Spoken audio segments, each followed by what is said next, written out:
शिवसेना लगातार कह रही है कि एक ऐसा लूपहोल छोड़ दिया है बीजेपी के लिए सरकार में या कांग्रेस ने, जिससे बीजेपी आगे आकर आक्रामक हो सकती है। देखिए, पहली बात तो यह है कि महाराष्ट्र में प्रायः यह परंपरा रही है कि हम लोगों ने विधानसभा का जो अध्यक्ष पद है वो हम लोग एक मत से करते हैं, उस पर प्रायः चुनाव नहीं होता।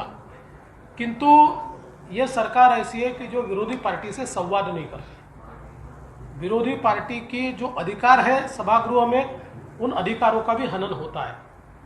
और इसलिए हम लोग हमारे सारे मित्र पक्षों के साथ बैठेंगे और इसके ऊपर अपनी नीति तय करेंगे। लेकिन मुझे एक बात की खुशी है कि सरकार बहुत घबराई हुई है। ये विधानसभा अध्यक्ष पद के चुनाव को लेकर सरकार बहुत घबराई हुई है, ये देखकर मुझे बहुत खुशी हो रही है। हाँ, जब ये ऑफिशियली सबमिट होगा ऑफिसर का रिपोर्ट हमारे पास, तब हम एफआईआर करने की सोचेंगे या हम एफआईआर करेंगे। क्या लगता है अभी तक एफआईआर नहीं हुई है, इस पर रिस्पांसिबिलिटी किसकी? मुझे ऐसा लगता है कि सरकार किसको बचाना चाहती है इसके ऊपर पहले चर्चा होनी चाहिए और सरकार ने स्पष्ट करना चाहिए, क्योंकि इतना सीधा मामला सामने आ रहा है। एक तो फायर सेफ्टी की फाइल पर 6 महीने तक सरकार के अधिकारी बैठे रहे, और हम अगर कानून की भाषा में कहें तो एक्शन और इनएक्शन, मालफिजन्स, मिसफिजन्स या नॉन फिजन्स, ये तीनों चीज़ें ये गुनाह होती है और इसके ऊपर एफआईआर होना चाहिए। आज जिस प्रकार की ये घटना घटी, उस घटना के बाद सरकार ने जिस प्रकार की कार्रवाइयाँ की है, सरकार इस मामले में पूरी असंवेदनशील है। सरकार किसी को बचाने का प्रयास कर रही है। इसमें जरूर कोई ना कोई ऐसी चीज़ है कि जिसके कारण सरकार डर रही है, और हमारी मांग है तुरंत एफआईआर रजिस्टर किया जाए। राहुल जिस तरीके से इतने दिन एफआईआर रजिस्टर हुए हो गए, लेकिन सरकार की तरफ से एक्शंस नहीं किए गए, साथ ही ट्वीट को लेकर के जांच शुरू हो गई है, इसको दोनों कैसे? देखिए, सबसे बड़ा आश्चर्य तो यह है कि शर्जील को अरेस्ट नहीं किया जाता, लेकिन शर्जील को अरेस्ट क्यों नहीं किया गया, इसके लिए भारतीय जनता पार्टी उत्तर भारतीय आघाड़ी ने आंदोलन रखा, तो हमारे उसके पदाधिकारियों को घर में जाकर अरेस्ट किया और डिटेन किया। तो ये सरकार, ये शर्जील की सरकार है, उसको प्रोटेक्ट करने वाली सरकार है, ऐसा अगर हम कहें तो क्या गलत है। और जहां तक सेलिब्रिटीज का सवाल है, मैंने तो कल ही कहा जब उन्होंने किया कि जिन्होंने मांग की और जिन्होंने मांग मंजूर की, ऐसे दोनों का मानसिक संतुलन ठीक नहीं है, उसकी जांच होनी चाहिए। जांच तो उनके मानसिक संतुलन की होनी चाहिए, क्योंकि ट्वीट क्या है? ट्वीट भारत की संप्रभुता के साथ खिलवाड़ हम मंजूर नहीं करेंगे, ये ट्वीट है। इससे ज्यादा तो कोई ट्वीट नहीं है। उसके ऊपर क्या जांच होगी भाई? क्या इस देश के अंदर भारत की संप्रभुता पर, भारत की सॉवरेंटी पर हम हमला नहीं होने देंगे, ये कहना अगर गलत होगा तो मुझे ऐसा लगता है कि फिर हम सबको सरकार ने अरेस्ट करना चाहिए। कोशिश की थी वहां पर जाके छोड़ने की, लेकिन हमने उनके ही कॉर्पोरेटर्स को तोड़ लिया और धीरे धीरे वहां पर बीजेपी को और समाप्त कर देंगे। देखिए, ये कॉर्पोरेटर आना और जाना ये चलते रहता है, ये कोई बहुत बड़ी बात है ऐसा मैं नहीं मानता। अभी वो जो नगर पालिका है वहाँ के सारे बीजेपी के, यानी ये साथ जाकर भी कोई फायदा नहीं है उनको। वहाँ का आरक्षण इस प्रकार से आया कि ये 7 लोग लड़ नहीं सकते, इसलिए शिवसेना में चले गए, उनके साथ चले गए। तो मुझे लगता है कि अभी शिवसेना की हालत ऐसी है कि कोई कॉर्पोरेटर भी इधर से उधर हो जाए तो उनको ऐसा लगता है कि वो देश के प्रधानमंत्री बन गए, और इस प्रकार से वो उसके ऊपर रिएक्शन देते हैं। मुझे लगता है उनको जल्दी ही चुनाव में पता चल जाएगा। लास्ट चौड़ाई की जमीन के बारे में आपके पार्टी के पूर्व सांसद गिरीश सोमैया सहित और कार्यकर्ताओं ने आज अलीबाग में धरना दिया है। भाजपा और युति की सरकार जब थी महाराष्ट्र में, तो बाला साहेब ठाकरे ने मनोहर जोशी का इस्तीफा मात्र इसलिए लिया था क्योंकि उनके ऊपर पुणे में जमीन घोटाले के मामले में कुछ आरोप आए थे। इस बारे में आप क्या कहते हैं? शांत क्यों हुआ? अकेले किरीट सोमैया को ही छोड़ दिया है क्या भ्रष्टाचार खिलाफ लड़ने के लिए? भाजपा बिल्कुल शांत नहीं है। किरीट सोमैया भारतीय जनता पार्टी के हैं, वो कोई दूसरे पार्टी के थोड़ी है। उनके साथ जो 80 लोग आपने कहा कितने थे मुझे पता नहीं, 200 भी हो सकते हैं, वो कोई किराए से लाए हुए लोग तो नहीं थे, भारतीय जनता पार्टी के थे।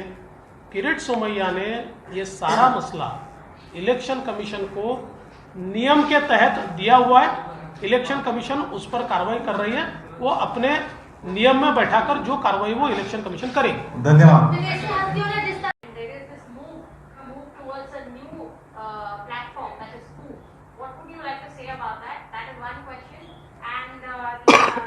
Kajal, I have no information about it. I'll speak only when I have all the information. और उस पे केंद्र सरकार को क्या कोई कार्रवाई करना चाहिए, क्योंकि वो किसानों का समर्थन कर रहे हैं और वही केंद्र सरकार है जो किसानों का विरोध कर रही है। और दूसरा सवाल भी सर मेरा आपसे ये है कि नारायण राणे को बीजेपी ने अपने खेमे में ले लिया है, तो क्या आने वाले वक्त में शिवसेना को बहुत बड़ी चुनौती का सामना करना पड़ेगा? पहला सवाल जो है उसका बहुत सीधा उत्तर है, किसी के समर्थन में ट्वीट करना ये कोई गलत नहीं है। अगर सेलिब्रिटीज समर्थन में केवल ट्वीट करती तो शायद इतना बवाल नहीं होता। उनकी जो टूल किट ध्यान में आई, उस टूल किट में सारी चीजें मेंशन थी जिसमें षड्यंत्र दिखाई पड़ता है।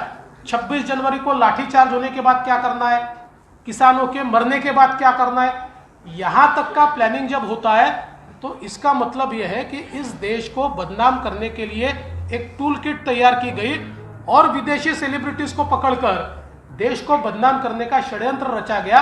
इसलिए उसके ऊपर कार्रवाई होनी चाहिए।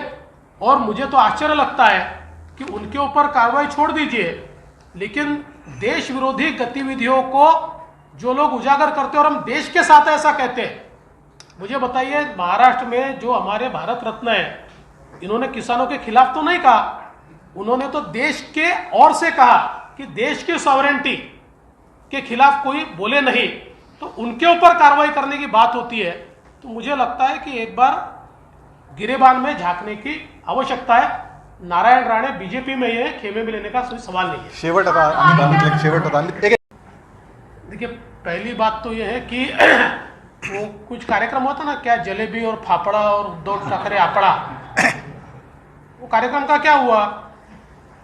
वो गृह मंत्री जी की अगर उनको गुजराती और ये सारी चीजें ऐसा पत्र लिखना पड़ता है तो आपड़ा का बापड़ा हो गया, क्या हुआ? तो इसलिए ऐसी चीजों को हम कोई तूल नहीं देते। जहां तक अर्बन नक्सल्स का सवाल है, इसमें क्लिंचिंग एविडेंस है और इसीलिए 2 बार सर्वोच्च न्यायालय तक केस जाने के बावजूद सर्वोच्च न्यायालय ने उसके ऊपर उनको कोई भी रिलीफ नहीं दिया। और इसलिए मुझे ऐसा लगता है कि चूंकि केस चल रही है, उससे ज्यादा मैंने कहना ठीक नहीं है। और उस पे केंद्र सरकार को क्या कोई कार्रवाई करना चाहिए, क्योंकि वो किसानों का समर्थन कर रहे हैं और वही केंद्र सरकार है जो किसानों का विरोध कर रही है। और दूसरा सवाल भी सर मेरा आपसे ये है कि नारायण राणे को बीजेपी ने अपने खेमे में ले लिया है, तो क्या आने वाले वक्त में शिवसेना को बहुत बड़ी चुनौती का सामना करना पड़ेगा? पहला सवाल जो है उसका बहुत सीधा उत्तर है, किसी के समर्थन में ट्वीट करना ये कोई गलत नहीं है। अगर सेलिब्रिटीज समर्थन में केवल ट्वीट करती तो शायद इतना बवाल नहीं होता। उनकी जो टूल किट ध्यान में आई, उस टूल किट में सारी चीजें मेंशन थी जिसमें षड्यंत्र दिखाई पड़ता है। 26 जनवरी को लाठीचार्ज होने के बाद क्या करना है, किसानों के मरने के बाद क्या करना है, यहां तक का प्लानिंग जब होता है तो इसका मतलब यह है कि इस देश को बदनाम करने के लिए एक टूल किट तैयार की गई और विदेशी सेलिब्रिटीज को पकड़कर देश को बदनाम करने का षड्यंत्र रचा गया। इसलिए उसके ऊपर कार्रवाई होनी चाहिए। और मुझे तो आश्चर्य लगता है कि उनके ऊपर कार्रवाई छोड़ दीजिए, लेकिन देश विरोधी गतिविधियों को जो लोग उजागर करते हैं और हम देश के साथ ऐसा कहते हैं, मुझे बताइए महाराष्ट्र में जो हमारे भारत रत्न है, इन्होंने किसानों के खिलाफ तो नहीं कहा, उन्होंने तो देश के ओर से कहा कि देश की सॉवरेंटी के खिलाफ कोई बोले नहीं, तो उनके ऊपर कार्रवाई करने की बात होती है। तो मुझे लगता है कि एक बार गिरेबान में झांकने की आवश्यकता है।